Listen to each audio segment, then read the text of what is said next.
What's going on, everyone? Welcome back to Harry the Horse Barbecue, and today we're making some fat-fired brisket. Come check it out. Harry the Horse Barbecue. So before I take you in on these briskets, let's go back to this morning where I show you how I trim these guys up. Alright guys, here I'm going to be trimming up a couple of Costco Prime briskets, and this was essentially for a family party. It was kind of a Mother's Day celebration in our household, and wanted to do something really cool, so I decided, let me use these trimmings from the briskets and do a fat-fired brisket here. So I'll be throwing fat on the fire during this cook, making two different briskets. We'll be doing a paper wrap brisket and a foil boat brisket, which I've never done before, but we'll see it at the end. I really liked how it turned out. Here I'm just giving these briskets a nice trim, very much Chud's Barbecue inspired trim here. Brad from Chud's Barbecue really knows how to trim a brisket really well. Love the way he trims a brisket. So after watching his videos, I really tried to sort of mix my style of trimming briskets with his.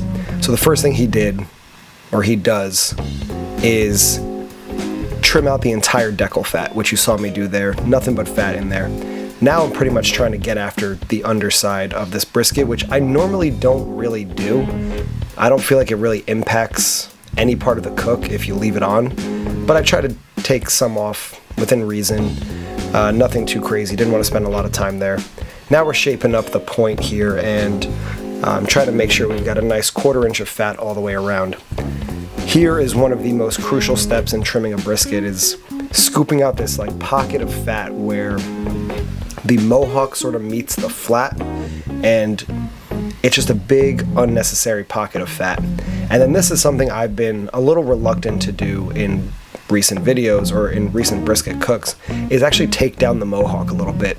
And after watching Brad do this countless times, I figured out a way to trim down the mohawk and get rid of some of that nasty stringy fat without sacrificing too much of the meat, as you can see here. Not too much meat taken off, but I've gotten some of that stringy fat exposed. Here is what I like to do with my briskets. I love taking the edges off, especially when they're treated. You don't want any of that gray meat or that treated meat on the outside to be a part of the brisket at the end. It's just gonna crumble up and flake off and not be that great. You could see that I am now just trying to get a 1/4 inch of fat essentially all across the top. This brisket wasn't terribly fatty compared to the second one, as you'll see here in a moment.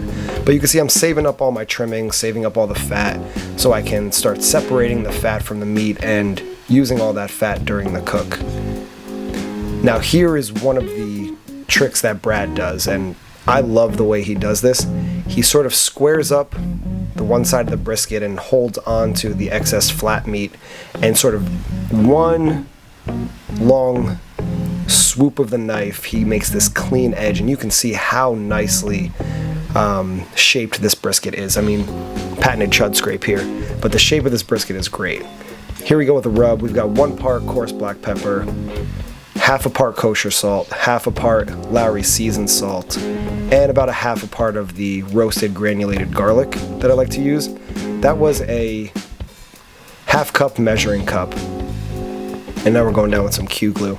So I filled up, I had 1/2 cup coarse black pepper, a 1/4 cup of the kosher salt, 1/4 cup of the Lawry seasoned salt, and about a 1/4 cup, I just kind of eyeballed it, of the roasted granulated garlic.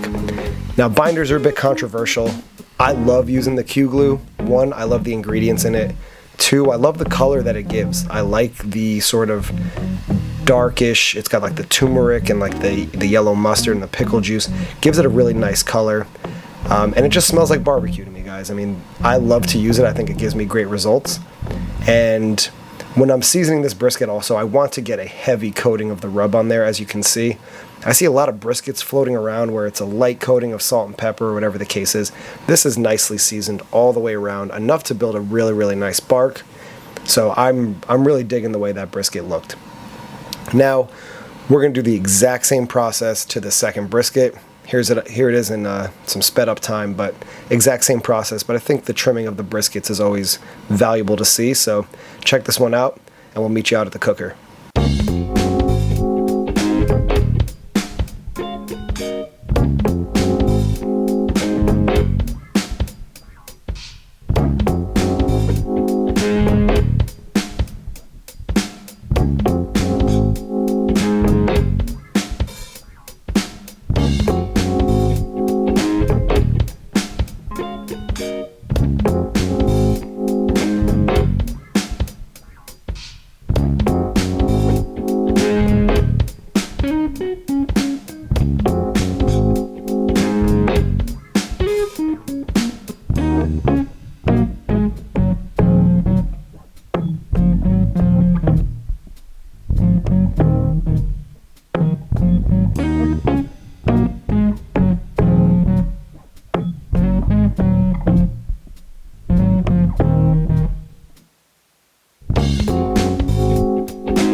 These briskets are looking awesome.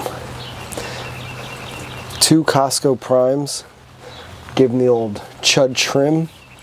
They're looking great. They've been on for about 4 hours at this point.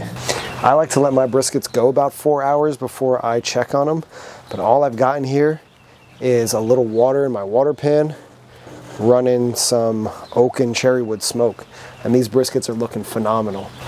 Now all we're going to do is give them a spritz down with some apple cider vinegar and water mix.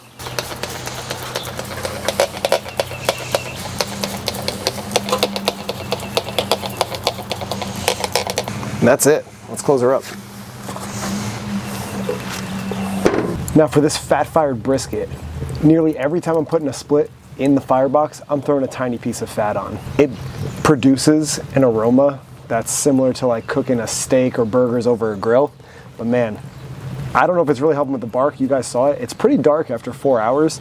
That's kind of the idea here, is that it helps with some bark formation, but the smell is great and those briskets are rocking real nice. So I think they're killing it. So let me show you what I'm doing with the fat on the fire. I'm gonna throw in a little split. This is cherry. That's gonna go right on.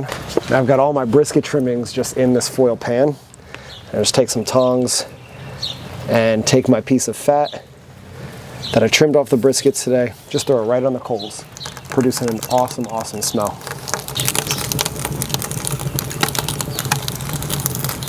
All right, y'all, it's been about 6 hours on these briskets. Let's open up this lid, take a look inside and see how it's going. Damn!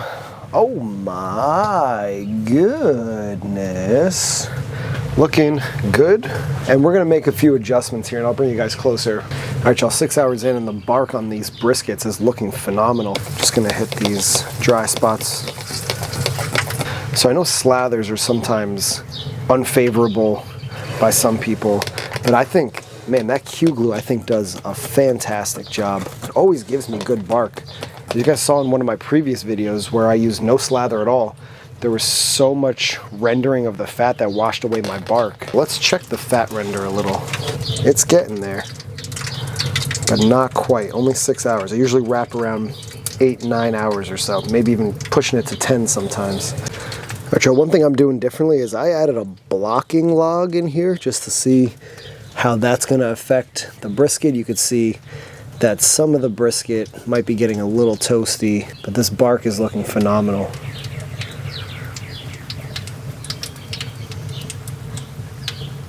Adjustment 2 is I've got my damper on the stack about a quarter of the way closed, kind of taking a page out of Jerby Barbecue's book, seeing if restricting some of the airflow does any good. All right, that's what we're looking like at 6 hours in. We're gonna rock this out. You've seen us do briskets before, pretty standard from here, but I'm gonna close this up. The fat in the fire, guys, you gotta try it out. It's seeming like it's doing a really good job right now. I've got no complaints, and it smells really good, so we'll bring you back.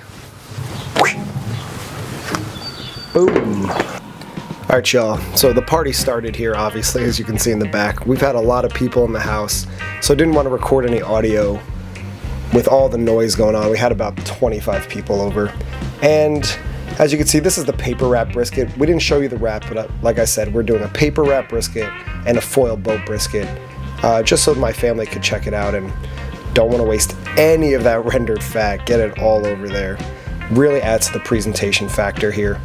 So this is the paper wrap brisket, and this one's looking good. A little dry on the end cut, I must say, but the issue I had here with the briskets was that they were held for probably like 15 hours in my oven at 170 degrees, and my oven at 170 really is probably running at 180. I wish it would be lower, but there's not much I can do there. But you can see this brisket's slicing pretty nice. The fat on top is getting a little loose, so I was trying to be very delicate with my knife strokes there, trying not to tear the fat. But I mean, the cook on this was pretty dead on. It might have been a little bit over for my liking, You can kind of start to tell that when the fat starts to shred on top. I tried not to lose the integrity of the bark here, but this brisket was pretty nicely cooked overall. I wish I could have held it for more, like 12 hours instead of 15. We were trying to eat at a certain time, but I really can't complain about this brisket. As I was cutting it up and trimming it up, it was tasting really good, and you can see from the point meat here, that's a pretty well cooked brisket. You can see the steam coming off. It's still a little hot. I try to give it some time to rest on the counter. It is what it is though, but no one was complaining about these briskets. The hype was real, and I agreed. I mean, there's a few things I would change, but I feel like every brisket cook kind of is their own worst critic. But you can see slicing up some of these fatty slices, it's looking really nice. Holding together for the most part, which is really nice too. Just trying to get those big pencil thick slices or so. But as you're going to see here in a moment, I'm going to move these off to a tray. And as I scoop this up with a knife, I mean, if it was terribly overcooked, it would have all fell apart. But for the most part here, it's all holding together. Very, very tender, very juicy too. I mean, the paper wrap, you can't stick your nose up at it. It's always a good way to go. Now on to the foil boat, which I've never done before. And look how juicy this end cut was looking. I was pretty pleased with that.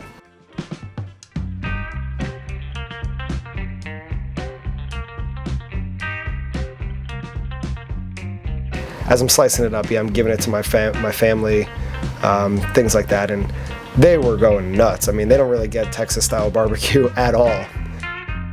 But you can see this one's slicing up a lot different. You know, it's a little firmer, maybe a little more fat retention, because this is also what happened with this brisket. The foil boat, even though I used 2 sheets of heavy duty aluminum foil, the boat tore a hole. There was a hole in the boat. It started to sink. All my fat was lost. That was supposed to cone feed the brisket. I was pretty bummed about that, and I was worried it was going to be dried out.